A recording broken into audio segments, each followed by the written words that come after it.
আল্লাহ ছাড়া যদিও আমাদের জন্য, বান্দাদের জন্য গায়রুল্লাহর নামে, আল্লাহ ছাড়া অন্য কোনো কিছুর নামে শপথ করা জায়েজ নাই। নবী করিম সাল্লাল্লাহু আলাইহি সাল্লাম বলেছেন, মান আরাদা আন ইয়াহলিফা ফালইয়াহলিফ বিল্লাহি আও লিয়াসমুত। কেউ শপথ করলে, কসম করলে আল্লাহর নামে করবে, আর না হলে চুপ থাকবে। আল্লাহ ছাড়া কারোর নামে শপথ করা জায়েজ নেই। কিন্তু আল্লাহ রাব্বুল আলামিনের শান এটা, শুধু তার জন্য এটা স্পেশাল যে তিনি তার বিশেষ বিশেষ সৃষ্টির নামে শপথ করেন গুরুত্বপূর্ণ কথা বলবার জন্য। আমরা শপথ করি সাধারণত সেই সব বিষয়ে যে বিষয়গুলো মানুষের কাছে কিছুটা বিশ্বাসযোগ্য হওয়াটা সন্দেহপূর্ণ হতে পারে, মানুষ বিশ্বাস করতে পারে, নাও পারে। তখন সেটা বিশ্বাসযোগ্যতা সৃষ্টি করবার জন্য আমরা শপথ করি। আল্লাহ রাব্বুল আলামিনের কথা তো সন্দেহের ঊর্ধ্বে, তাহলে আল্লাহ কেন আবার শপথ করেন? তো এর অন্যতম কারণ হিসাবে মুফাসসিরিন ইকরাম যে সমস্ত কারণ উল্লেখ করেছেন, তার মধ্যে শীর্ষে একটি কারণ হলো এটি যে আল্লাহ রাব্বুল আলামিন যে গুরুত্বপূর্ণ কথা বলার আগে শপথ করেন, এই কথা এত গুরুত্বপূর্ণ যে এটি মানুষ যদি বলতো তাহলে শপথ করে বলতে হতো, শুধু মানুষকে বোঝাবার জন্য আল্লাহ তাআলা শপথ করেন। তো এখানে আল্লাহ তাআলা 10টি রাতের শপথ করেছেন। এই যে 10টি রাতের শপথ আল্লাহ করেছেন, এই 10 রাত কোন 10 রাত আমরা কেউ কি বলতে পারি? আমরা যারা আছি ওলামা ইকরাম ছাড়া একটু মেহরবানি করে। জিলহজ মাসের শেষ 10 দিন, প্রথম 10 দিন, মাশাআল্লাহ। আর কেউ? মাশাআল্লাহ, মাশাআল্লাহ। আপনারা অনেকে জানেন, বোঝা গেল আপনাদের অনেকের সাথে ইলমের সাথে মোমারাসাত আছে, ওলামাদের সাথে, ওলামাদের দার্সের সাথে, মজলিসের সাথে উঠা বসা আছে। ভালো, মাশাআল্লাহ। আব্দুল্লাহ ইবনে আব্বাস রাদিয়াল্লাহু তাআলা আনহু সহ বিশ্ববিখ্যাত যত মুফাসসিরিন ইকরাম আছেন, কোরআন যাদের কাছ থেকে আমাদের বোঝার কথা, নবী করিম সাল্লাল্লাহু আলাইহি সাল্লাম থেকে অ্যাপ্রুভড কোরআনের ব্যাখ্যাতা যে মানুষগুলো, সেসব মুফাসসিরদের, বেশিরভাগ মুফাসসিরদের মতেই যে 10টি রাতের শপথ আল্লাহ করেছেন, সে 10টি রাত হলো জিলহজের প্রথম 10টি রাত। এটাকে আমরা বলতে পারি রমজান মাসের পরে ইবাদতের দ্বিতীয় বৃহত্তর মৌসুম। ইবাদতের সবচেয়ে বড় সিজন হলো রমজান মাস। রমজানের পরে দ্বিতীয় সবচেয়ে বড় সিজন হলো জিলহজের প্রথম 10টা দিন। এই 10 দিনের ফজিলত, এর মাহাত্ম্য, এর তাৎপর্য, এর গুরুত্ব আমাদের সমাজে এত কম উপলব্ধি করে মানুষ যে ইবাদতের এই মৌসুম বড় মাজলুম, এর প্রতি আমরা বড় জুলুমের আচরণ করি। রমজান মাসে আলহামদুলিল্লাহ ভাঙাচুরা, টুটা ফাটা কিছু না কিছু আমল করবার চেষ্টা মানুষকে দেখা যায়, কিন্তু জিলহজের প্রথম 10 দিন আসলে গোটা দেশে একটা চিত্র শুধু দেখা যায়, সেটা হলো পশু কেনাবেচার হাট আর গরু ছাগলের আমদানি এবং আনাগোনা। এই ছাড়া আর কোনো আমল কি চোখে পড়ে? রমজানে কিন্তু টুপি না এলা মানুষের মাথায়ও টুপি চোখে পড়ে, পড়ে কি পড়ে না? অনেক কিছুতে রমজান মাস যে ইবাদতের মাস চলছে তাকাইলে চোখে পড়ে, কিন্তু জিলহজের প্রথম দশকে গরু ছাগল ছাড়া মানুষের কোনো আমল আর চোখে পড়ে না। গরু ছাগলের কেনা বেচা এটাও আলহামদুলিল্লাহ আমলের একটা পার্ট বা অংশ, কিন্তু এছাড়া যে আরো গুরুত্বপূর্ণ অনেক আমল আছে এই দশককে ঘিরে, সেটা আমাদের সমাজ থেকে অনেকটা হারিয়ে গেছে। আমি সৌদি আরবে 10 বছর ছিলাম ওয়াজারাত শুনুল ইসলামিয়ার অধীনে বাংলা ভাষাভাষীদের দাওয়াতের কাজের জন্য। তো সেখানে একটা কালচার আমার খুব মনে ধরেছে, অত্যন্ত পছন্দ হয়েছে, আপনাদের সাথে একটু শেয়ার করি। সেটা হলো, আমি লক্ষ্য করেছি বিভিন্ন বাসাবাড়ির অলিতে গলিতে, বাসাবাড়ির সামনে, গ্যারেজে, গেটের ওখানে ছোট্ট ছোট্ট ডিভাইস রাখা অনেক জায়গায়, সব বাসায় না, অনেক বাসায়, কোনো কোনো শপিং মলে, সুপার শপে, কোনো কোনো দোকানে ছোট্ট ছোট্ট ডিভাইস রাখা।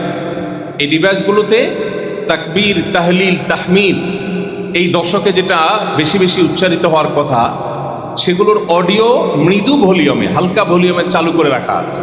উদ্দেশ্য, পথচারী বা আশপাশ দিয়ে যারা যাবে তারা যেন এই আওয়াজ শুনে তাদেরও স্মরণ হয়, তারাও যেন তাকবীর ধ্বনি মুখে উচ্চারণ করে, আল্লাহু আকবার, আল্লাহু আকবার, লা ইলাহা ইল্লাল্লাহু, আল্লাহু আকবার, আল্লাহু আকবার, ওয়ালিল্লাহিল হামদ।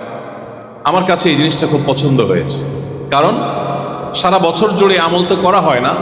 এই দশকে নবী আলাইহিস সালামের নির্দেশনা আছে এই দিনগুলোতে, জিলহজ মাসে, ফাকফিরু ফিহিন্না মিনাত তাকবীরি ওয়াত তাহলিলি ওয়াত তাহমিদ, এই দিনগুলোতে তোমরা বেশি বেশি তাকবীর করো, আল্লাহর বড়ত্ব প্রকাশ করো, আল্লাহর একত্ববাদ প্রকাশ করো, আল্লাহর প্রশংসা জ্ঞাপন করো। এই নির্দেশ নবী আলাইহিস সালাম দিয়েছেন এবং বলে দিয়েছেন ফাকফিরু, বেশি বেশি করে করো।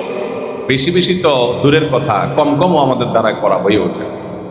এই দৃশ্যটা দেখার পর আমার মনে হয়েছে যে আমার নিজেরও গাফেল মন, অবচেতন মন এরকম কোনো জায়গা দিয়ে যেতে যখন কানে আসে তাকবীর, সাথে সাথে মুখ দিয়ে উচ্চারিত হয়, দোয়া আসে, লোকটা আমাকে স্মরণ করিয়ে দিয়েছে। আল্লাহ বলেছেন ওয়াযাক্কির ফাইন্না যিকরা তানফাউল মুমিনিন, স্মরণ করায় দাও, ইমানদারদের উপকারে আসে এতে। আমি গত কয়েকদিন আগে আমাদের বাসার নিচে, আমি ঢাকায় যেখানে থেকে, আমার বাসার নিচে গিয়েছি এবং আমার বাসার ঠিক সামনে একটা মসজিদ আল্লাহ আমাদের করার তৌফিক দিয়েছেন। ওই মসজিদের গেইটে আর বাসার নিচে দুই জায়গায় দুইটা সাউন্ড বক্স, ছোট্ট সাউন্ড বক্স, মৃদু ভলিউমে, যাতে ডিস্টার্ব হয় না কারোর, পথচারীরা গেলে যেন শুনতে পায় কানে কিছু একটা আওয়াজ আসে। বলেছি যে সারাদিন যত মানুষ যাবে তারা যেন একটু করে শুনতে পায়, মৃদু ভলিউমে একটু তাকবীর আওয়াজটা চালু করে রাখার জন্য। এই উদ্দেশ্য যে অন্য মানুষ যদি এটা শুনে একটু তাকবীর পড়ে, আল্লাহ যদি আমাকে একটু সওয়াব দান করে। আপনারা এখানে অনেক নেতৃস্থানীয় ব্যক্তিবর্গ আছেন, অনেক গুরুত্বপূর্ণ ব্যক্তিবর্গ আছেন যাদের সমাজে ইনফ্লুয়েন্স করবার সুযোগ রয়েছে। এই ইনফ্লুয়েন্সিয়াল মানুষজন যারা আছে, আপনাদের কাছে আমার একটা আবদার আছে, আমি লোকটা সামলাতে পারছি না। আজকে ঢাকায় জুমার পরেও আমি আবদার রেখে আসছি, আপনাদের কাছে আবদারটা করতে চাই, একটা বিশেষ আবদার করব আমি। এই আবদারটা করা উদ্দেশ্য আমল করা, এটা বলার আগে এত কথা বলে নিচ্ছি এই জন্য যে আপনারা এই আবদারটাকে বাস্তবায়নের চেষ্টা করবেন ইনশাআল্লাহ। আবদারটা হলো, আমাদের দেশে কোরবানিকে কেন্দ্র করে যে পশু কেনা বেচার হাট বসে, এই হাটগুলোতে প্রায় সব হাটগুলোতে মাইক লাগানো হয়। কারণ পুরো হাটে অনেক ঘোষণা দিতে হয়, অনেক অ্যানাউন্সমেন্ট করতে হয়, অনেক কথা বলতে হয়, কেউ যেন হাসিলের টাকা ফাঁকি দিয়ে না যায়, ঘোষণা দিতে হয়, নানাবিধ ঘোষণা দেওয়া লাগে, আছে না নাই?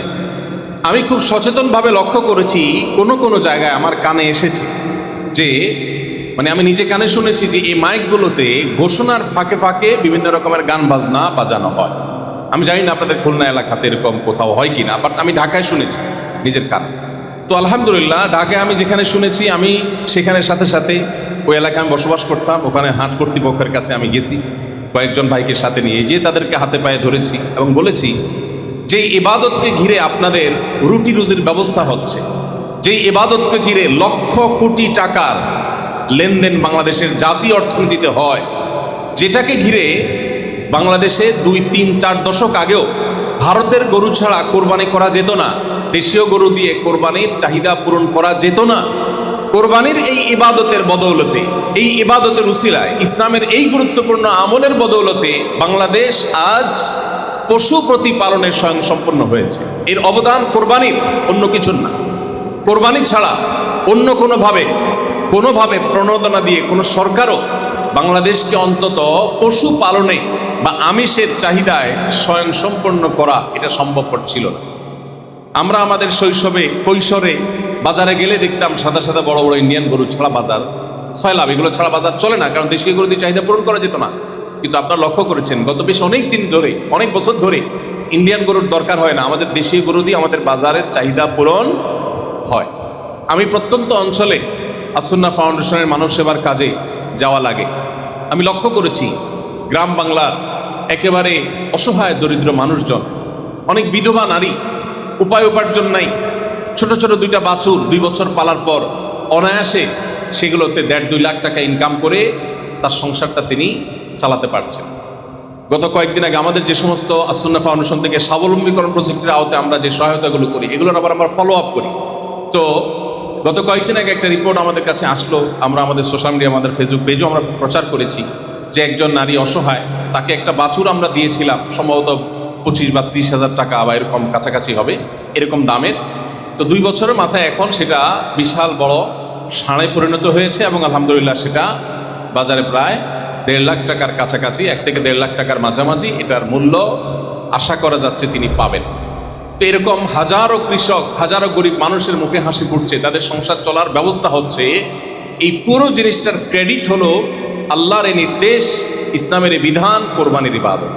এই ইবাদত না থাকলে এটা হতো না।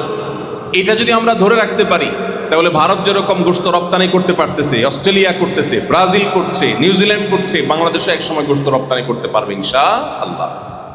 জাতীয় অর্থনীতিতে যাকাতের কি ভূমিকা, কোরবানির কি ভূমিকা, এই জিনিসগুলোকে সবসময় পাশ কাটিয়ে রাখা হয়। আমাদেরকে শোনানো হয় কোরবানি আসলেই পশু প্রেমের মিথ্যা ওয়াজ, পশুর প্রতি মায়া দেখানো হয়। যারা সারাদিন চিকেন বার্গার বা বিফ বার্গার আর চিকেন নাগেটস ছাড়া যাদের সকাল বিকালের নাস্তা হয় না, তারা কোরবানি আসতে দেখবেন যে এইভাবে পশু হত্যা করা হবে, পশু প্রতি মায়া দেখায়। অথচ জাতীয় অর্থনীতিতে কোরবানির এত গুরুত্ব, সেই কোরবানির ইবাদত যেটা ইসলামের একটা গুরুত্বপূর্ণ বিষয়, একটা বিধান আল্লাহ, সেই ইবাদতকে ঘিরে রুটি রুজির ব্যবস্থা যারা করছে, আমি কোনো বাজারে গিয়ে বাজার কর্তৃপক্ষকে বলেছি যে এই মাইকে গান বাজাচ্ছেন, এর চাইতে বড় নিমক হারামি আল্লাহর জমিনে আরেকটা হতে পারে। যে ইবাদতকে ঘিরে আপনার রুটি রুজির ব্যবস্থা হচ্ছে, সেই ইবাদতকে আপনি কলুষিত করছেন। যারা ইবাদতের উদ্দেশ্যে গরু ছাগল কিনতে আসছে তাদেরকে আপনি গান শোনাচ্ছেন, এর চেয়ে বড় জুলুম আর অবিচার আল্লাহর জমিনে কি হতে পারে? তো আপনাদের কাছে আমার আবদারের জায়গা, এই মাইকগুলোতে বাজার কর্তৃপক্ষের কাছে যদি আপনারা দাওয়াত নিয়ে যান, 2-4 জন 5 জন মিলে যান, নসিহার সুরে, উপদেশের সুরে দাওয়াত নিয়ে যান এবং বলেন যে জিলহজের প্রথম দশকে নবীজি আমাদেরকে তাকবীর, তাহলিল, তাহমিদ পড়তে বলেছেন। এই মাইকে অ্যানাউন্সমেন্ট এবং ঘোষণার যে কাজগুলো হয় সেগুলোর ফাঁকে ফাঁকে গান না বাজিয়ে একটু তাকবীরের যে অডিও আছে ইউটিউব থেকে, ফেসবুক থেকে, সেগুলো বাজানো হোক, মুখ দিয়ে বলা হোক আল্লাহু আকবার, আল্লাহু আকবার, লা ইলাহা ইল্লাল্লাহ, আল্লাহু আকবার, আল্লাহু আকবার ওয়ালিল্লাহিল হামদ।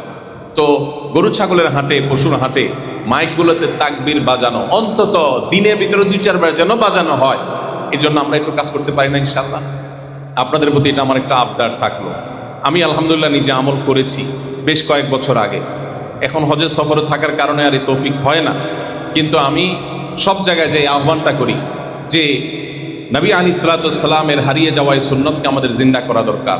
মুসলমানদের গলিতে অলিতে যেখানে জিলহজের প্রথম দশকে তাকবীর শোনার কথা, সারা বছর জুড়ে গান বাজনা, হারাম আওয়াজ এবং শব্দ আমাদের কানকে ভারী করে তোলে, আমাদের রুহানিয়াত, আমাদের আধ্যাত্মিকতাকে ধ্বংস করে দেয়, আমাদেরকে বাধ্য করা হয় গুনাহে লিপ্ত হতে।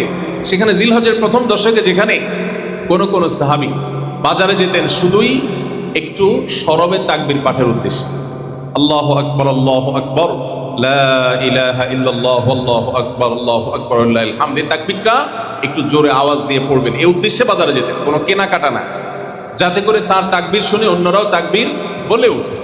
এখন আমরা যে সমাজে বসবাস করছি, আমাদের ঈমান এবং আমলের হালত যত ভয়াবহ, এই সমাজে যদি কেউ গিয়ে কোনো চায়ের দোকানে বা কোনো বাজারে গিয়ে যদি এরকম তাকবীর বলে উঠে, মানুষজন কি বলবে?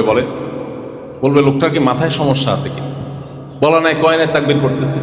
অর্থাৎ সবাই যখন অসুস্থ হয় তখন সুস্থ মানুষকে কি মনে হয়? অসুস্থ মনে হয়। যে সমাজে সব মানুষ আমরা, বেশিরভাগ মানুষ আমরা গাফলতিতে, আল্লাহর জিকির যে আল্লাহর বান্দার মধ্যে আছে তাকে আমাদের মনে হয় অস্বাভাবিক। যারা নিজেরা অস্বাভাবিক তাদের কাছে এরকমটাই মনে হয়।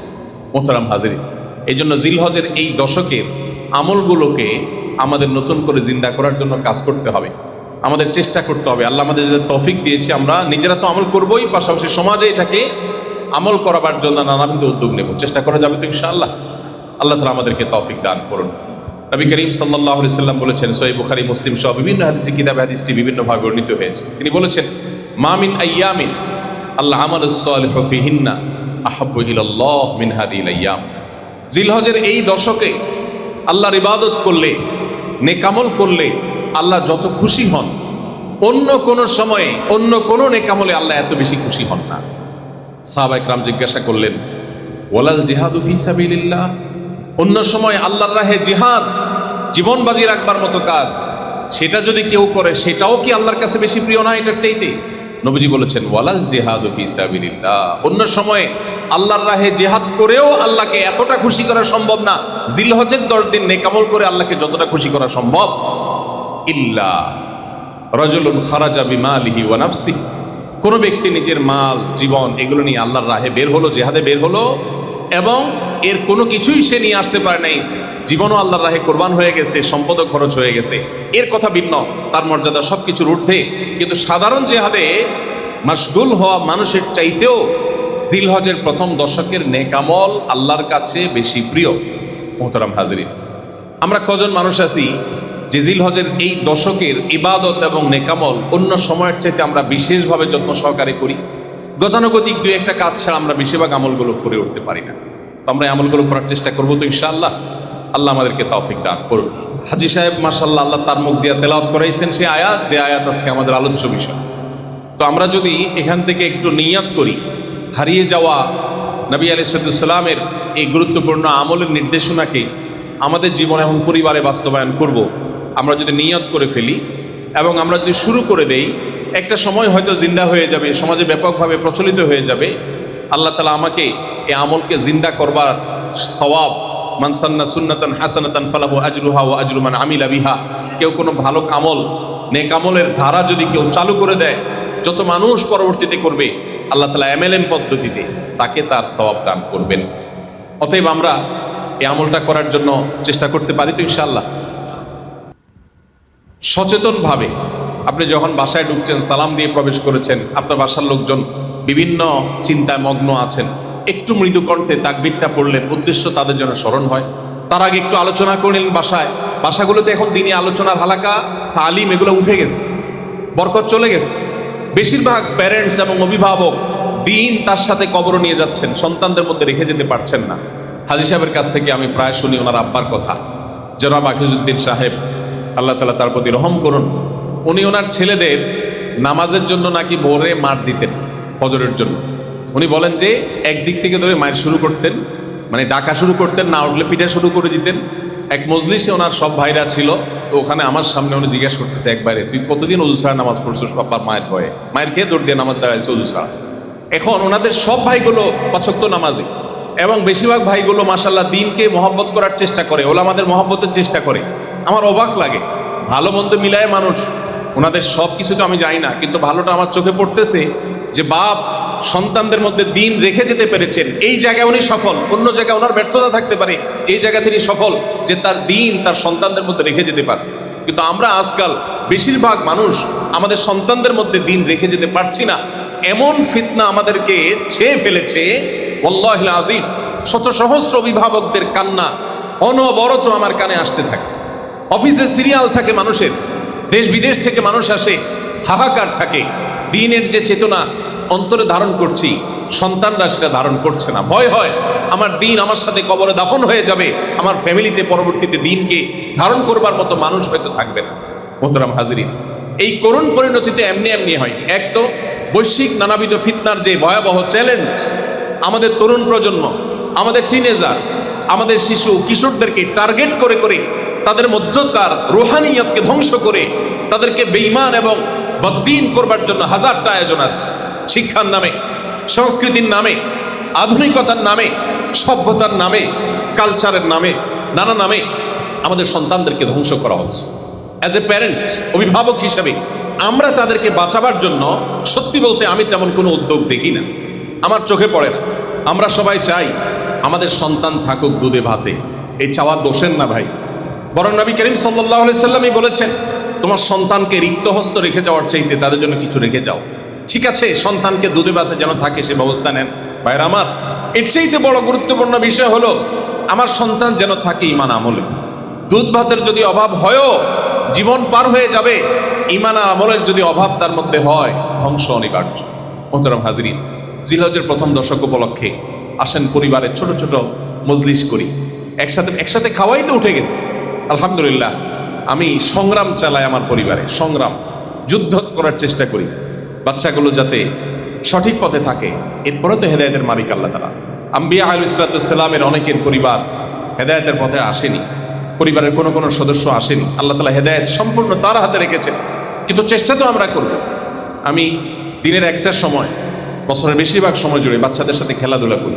উদ্দেশ্য, ও খেলতে গিয়ে যেন আরেকটা খারাপ বাচ্চা পালায় না পড়ে, ওর খেলার সাথে আমি হয়ে যাই।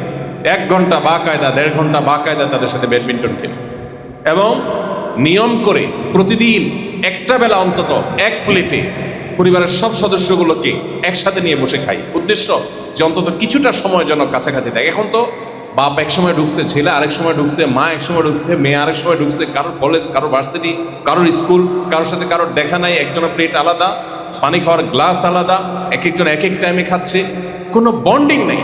পশ্চিমারা ধ্বংস হয়ে গেছে পরিবার এবং দাম্পত্য সুখের ক্ষেত্রে, শেষ হয়ে গেছে। দুর্ভাগ্য আমাদের, আমরা ঠিক সেই জায়গাটা চলে যাচ্ছি, ঠিক সেদিকে আগাচ্ছি। এই দেশ এই জায়গায় ছিল না। আমি একটি কথা প্রায় বলি, জ্ঞানে বিজ্ঞানে, তথ্য প্রযুক্তিতে, শিক্ষায়, আবিষ্কারে, অবকাঠামোতে, বিভিন্ন ক্ষেত্রে দুনিয়ার উন্নত দেশগুলো আমাদের মুসলমান দেশগুলোর চাইতে যদি 100 বছর এগিয়ে থাকে, দাম্পত্য সুখ এবং পরিবার ব্যবস্থাপনায়, সুখী পরিবারে আমরা তাদের চাইতে 200 বছর এগিয়ে আছি আলহামদুলিল্লাহ। এই জিনিসটা তাদের মধ্য থেকে হারিয়ে গেছে। আপনারা দেশ বিদেশ যারা ঘুরেন তারা আমার চাইতে ভালো জানেন, বাবা মার সাথে সন্তানের কোনো বোঝাপড়া নাই। চট্টগ্রামের একটা বিশ্ববিদ্যালয়ের এক প্রোগ্রামে গিয়েছিলাম, তো ভাইস চ্যান্সেলর সাহেব খেতে খেতে আমাকে বললেন, ভাই আমি ইংল্যান্ডে পড়াশোনার জন্য যখন ছিলাম একটা ঘটনা আমার এখনো মন থেকে দূর হচ্ছে না। বললাম কি ঘটনা? বললেন যে ঘটনা হলো, এক বাবা আমাকে বললেন যে জানো আজকে আমি অনেক হ্যাপি, অনেক খুশি আমি। তো বললেন তোমার খুশির কারণ কি, কেন তুমি হ্যাপি? তো বললেন যে হ্যাপি হওয়ার কারণ হলো আমার ছেলে, কয়েকটা ছেলে মেয়ে আমার আছে, এর মধ্যে একটা ছেলে এই প্রথম তার বিয়েতে আমাকে দাওয়াত দিয়েছে। শুনতে হাস্যকর মনে হলেও এটা কতটা বেদনার অধ্যায়। আমরা যদিও ধ্বংসের দিকে যাচ্ছি, এরপরও এখনো পর্যন্ত আমরা ওদের চাইতে যে কত ভালো আছি, কতটা আল্লাহ আমাদেরকে ভালো রেখেছেন, এটা সে সমস্ত দেশগুলোর যে ক্রাইসিস আছে সেগুলোকে যারা জানেন তারা কম্পেয়ার করতে সহজ হবে। মোহতরম হাজরিন, এই জন্য আমল এবং ইবাদতের মৌসুমগুলোতে অন্তত বিশেষভাবে আর সারা বছর জুড়ে সাধারণভাবে পরিবারকে নিয়ে একটু তালিমের ব্যবস্থা করি। বাসা একটা সময় একটু একান্ত আলাপ উঠাই, একটু পাঠচক্র করি, গ্রুপ স্টাডি করি, একটু তালিমের মজলিস করি, সন্তানদেরকে একটু বাঁচাবার চেষ্টা করি। আল্লাহ রাব্বুল আলামিন আমাদের সন্তানদেরকে ভয়াবহ ফিতনা থেকে বাঁচাবার তৌফিক নসিব করুন। এই যে দ্বীনি মাদ্রাসাগুলো, এই মাদ্রাসাগুলোর অবদান আমাদের অনেকের চোখে পড়ে না। আমরা মনে করি বৈষয়িক অগ্রগতিটাই সব কিছু। এই মাদ্রাসাগুলো আমাদের মনুষ্যত্বকে টিকিয়ে রাখবার জন্য প্রাণপণ লড়াই করে চলেছে। বিশাল স্রোতের বিপরীতে বালির বস্তা নিয়ে এই মাদ্রাসাগুলো দাঁড়ায়। একটুনি সমাজকে ধ্বংসের হাত